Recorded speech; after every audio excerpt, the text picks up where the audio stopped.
once again. It's week 2, it's game 2, and I've got with me the head coach of the Oakland Patriots, head coach Kevin Creasy. How you doing today, Coach? I'm doing good, Stuart. Well, I played golf yesterday. It was hot, hot, hot. It's hot today, and it's hot over here at Oakland as you get ready to prepare for your second game, but you did play one on Friday night. Take us through the tape, first quarter, second quarter, third quarter, first, fourth. Tell us how it went, Coach. Yeah, it was your typical first game. Lots of mistakes, lots of guys, kind of letting conditioning play a factor.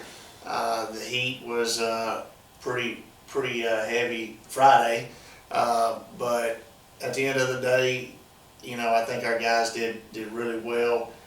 Settled down in the second quarter. Took our first drive down the field. I was pretty impressed. We got started on about the 22-yard line, so a good 78-yard drive to start things. And to Hendersonville's credit, they made us earn every bit of it and converted some good third downs. Impressed with Cade Hewitt and his quarterback play, and had some big plays at running back and receiver. Mentioned some names on that offensive side that did really well. Maybe some new names, some kids maybe, or some of the fans haven't heard. Go ahead and share. Yeah, please. Khalil James. Khalil James. You said that we were going to hear from him, and it was the first drive. I think it was third and long, and we hit Khalil on the wheel route and did a really good job, catching the ball and getting the first down, and almost scored right there. And like I said, Cade Hewitt had that big pass, and then start the third quarter, he had a huge pass to Jordan James for about a 60-yard touchdown. So good night, and when he got time, when he got protected, he did really well. What do you like about Cade? I mean, as far as his leadership on the field, and you communicate with him, and that's been always. I've been able to watch your team since 2015, and that relationship between you and the quarterback. And for those of you that aren't familiar and don't pay attention on Friday nights, but the quarterback's always coming over to Coach Creasy to get the play before he heads back out. So that relationship's important, and also starting to get to know what is Coach Creasy thinking. What is he wanting to do here, and how is Cade and picking it up and working with the Oakland Patriots. Yeah, it's still kind of new to him, but we only had 33 snaps of offense, so 10 of those were passes. I think he was 7 for 10 for like 110 yards. But yeah, so we didn't have a ton of snaps. We got the clock running in the second half, and that was unfortunate. I was getting ready to ask you. Did you feel like could you have had 20 more snaps there to run through your sheet? What you want to do? We needed more snaps. Like I said, that was the first live action we've had in a while. We hadn't had a scrimmage in a couple weeks. What does that put you on a Saturday, real quick? I mean, and not getting those 20 extra snaps. How bad? It's a good problem to have. The reason the clock started running wasn't because of our scoring. Our defense had a pick 6. So okay. A.J. Bullard had a great interception. It was a highlight reel type of play, and not only did he pick it off, but he took it to the house. And like I said, as long as the defense still scores, that's a good thing for the offense. Oh yeah, yeah, that's the best thing that could happen. As long as defense is scoring, that's great. Right, no doubt. Well, and so logistically, did we travel well over to Hendersonville?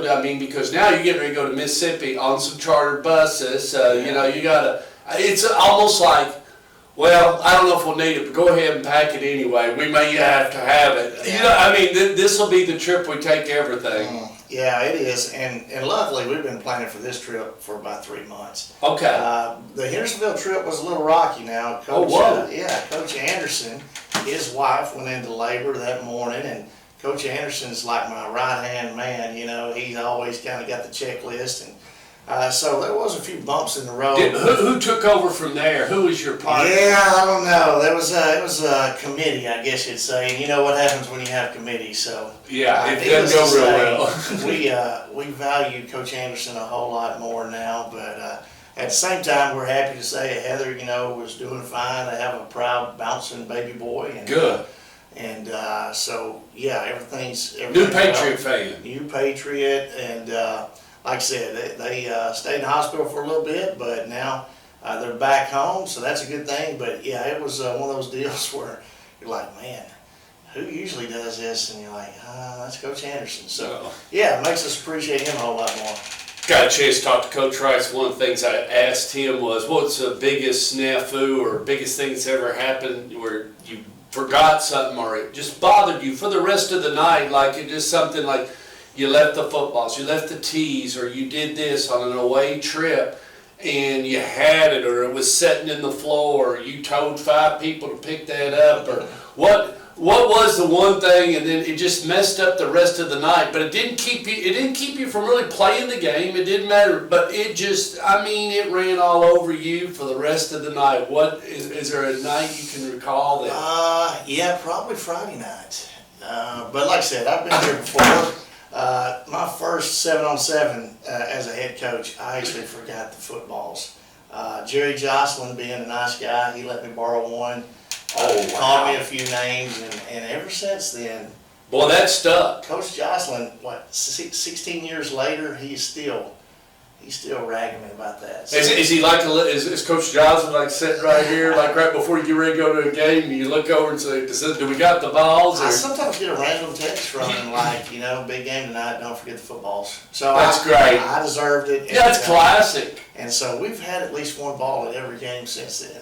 Well, and I mean, I don't mean to mean, but I mean, that's sometimes it comes between your friends, or it comes between you and a player, or you and an instructor, or you and a coworker or something, and a little burn like that has to occur before, maybe you have to, they left the gate open, so I'm going to go ahead and I'm going to take advantage because they left the gate open and kind of pull their chain. And they know you are pulling their chain a little bit, but they left the gate open, and therefore it is what it is. Yeah, I think we'll be overly prepared for the Mississippi trip. Okay, well, let's talk about this team. It's Madison Ridgeland. I'm real familiar. In fact, so C Spire, who is the wireless company, they are headquartered in Ridgeland. So there's a real huge strip mall, real nice facility, and you'll go by and you'll see the C Spire headquarters. I've been in that building many a times. You'll pass actually the Washington Monument. So when you go by about 6 miles before you get to Ridgeland, C Spire has a cell tower shaped just like the Washington Monument. It's going to be on your right going into Ridgeland. But that's just some of don't ask me why. And it's the same. It's 3 hours. I've driven it a lot. It's 3 hours to Memphis and 3 hours on down. It's not that bad of a ride. And you just go right around the bypass of Memphis or the outer loop, and then you just get on 55. The one thing you'll notice is just how the blacktop, the color of the blacktop, because they're using different things to put the blacktop together, how the color of it changes versus like from Kentucky. It's just a different color, I have noticed that. But other than that, and just knowing that, probably the hottest place in the world, that you won't be where they will be. It'll be actually west of them is the Delta. But there's some mosquitoes over at the Delta. They've got an airport. They've got people out there letting them in. It's unbelievable. But I've been to Mississippi a lot of times. Love the state. I've got a lot of great friends. Had a lot of great memories down there. I hope you guys have a good trip. But tell us a little bit about this team. Yeah, definitely a good team. Back-to-back state champions. Okay. In the highest classification in the private school league in Mississippi. Legendary head coach. Obviously, he's got a really good supporting cast with him. They are well coached. You can tell that by watching the film. They destroyed a team last week by, 50 points or something. They had a clock rolling. And the team they beat was a really good team and had a great season the year before. So wow. You're just wondering, Did you schedule an uphill battle? Are you wondering, did you sign up for something, But those guys, they were having trouble finding games just like we were. And like I said, we've connected with one of their coaches, Coach Weaver, down there. He's a good guy, and we've talked, logistics and everything. And so they're coming to us next year, and we were down there.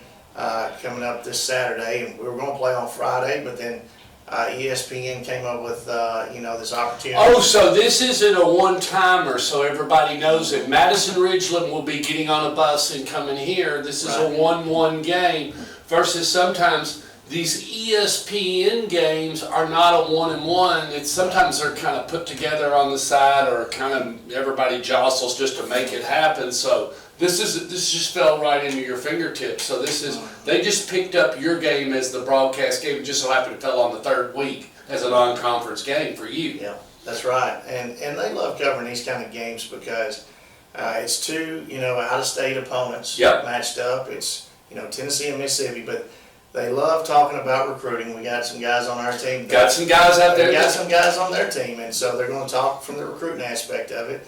But then at the same time, there's no college football yet. So they're going to have a whole day in which they're just showing high school matchups that are really interesting. Interesting matchups is where they're kind of going.